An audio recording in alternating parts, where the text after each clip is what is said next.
ابو ہریرہ رضی اللہ تعالیٰ عنہ، امام بخاری رحمۃ اللہ علیہ کی کتاب التاریخ الکبیر میں 4 جلد صفحہ نمبر 157 پہ ابو ہریرہ رضی اللہ تعالیٰ عنہ، تاریخ پڑھیں تھوڑی سی ان کی، جب سے مسلمان ہوئے ہیں تقریباً 7 ہجری میں مسلمان ہوئے ہیں، 7 ہجری میں مسلمان ہوئے۔ نبی کریم صلی اللہ علیہ وسلم 10 ہجری کے آخر میں یا 11 ہجری کے شروع میں دنیا سے چلے گئے۔ 3 سال، 3.5 سال یا زیادہ سے زیادہ 4 سال کر لیں، ابو ہریرہ رضی اللہ تعالیٰ عنہ کو 4 سال کا عرصہ ملا ہے نبی صلی اللہ علیہ وسلم کے ساتھ رہنے کا، گزارنے کا،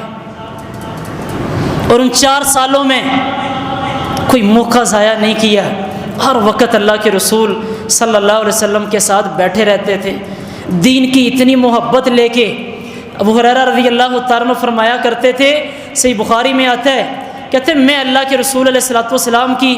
باتیں سننے کے لیے پیارے پیغمبر کے پاس بیٹھا کرتا تھا۔ میرا کوئی کاروبار نہیں تھا، لوگ کاروبار کیا کرتے تھے اور میں پیغمبر کائنات کی مجلس میں بیٹھا کرتا تھا اور اللہ کے رسول کی باتیں سنا کرتا تھا۔ اور کہتے ہیں جب میرا کوئی کاروبار نہیں تھا، کبھی کبھی بھوک کی وجہ سے بے ہوش ہو جایا کرتا تھا، اور کہتے ہیں بعض صحابہ کرام یہ سمجھتے تھے کہ شاید مجھے مرگی کے دورے پڑتے ہیں،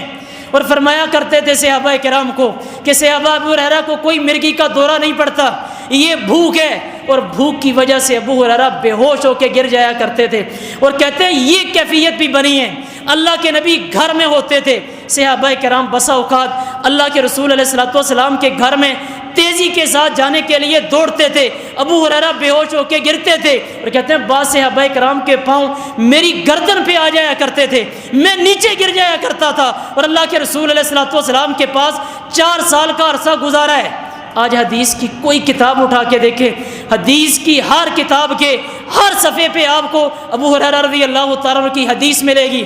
امیر المومنین فی الحدیث کا لقب محدثین نے ابو ہریرہ رضی اللہ تعالیٰ عنہ کو دیا۔ دنیا سے جا رہے ہیں،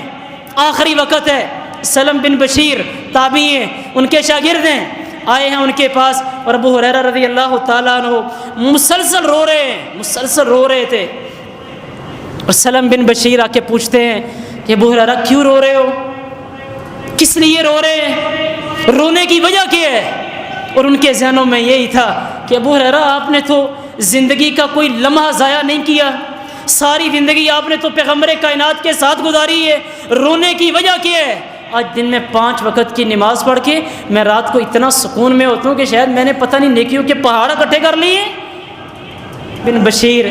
ان کو آگے سے کہتے ہیں، فرمایا سلم اما لا ابکی علی دنیاکم ہذہ، فرمایا سلم میں تمہاری اس دنیا پہ نہیں رو رہا، میں اس لیے نہیں رو رہا کہ میں تمہاری دنیا سے جا رہا ہوں، میری دنیا ختم ہو رہی ہے اور میں اس پہ نہیں رو رہا۔ اور فرمایا سلم ولکن ابکی علی بعد سفری وقلۃ زادی، فرمایا میں رو اس لیے رہا ہوں کہ آگے کا سفر بڑا لمبا ہے اور میں نے زندگی میں نیکیاں بڑی تھوڑی کی ہیں۔ اس کو تقویٰ کہتے ہیں، یہ پرہیزگاری ہے، یہ اللہ تعالیٰ کا ڈر ہے۔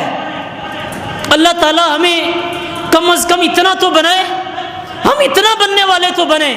میں گناہ کرنے لگوں، میرے دل میں خیال آئے اللہ تعالیٰ نے مجھے پیدا کی ہے، میں نے کل قبر کی زندگی برداشت کرنی ہے، یا میں نے کل قیامت والے دن رب کے سامنے کھڑا ہونا ہے، اللہ تعالیٰ مجھے کسی کام کا حکم دے اور میں اس حکم پہ عمل نہ کروں، اور میں یہ سمجھوں کہ کوئی نہیں اللہ تعالیٰ معاف کرنے والا ہے،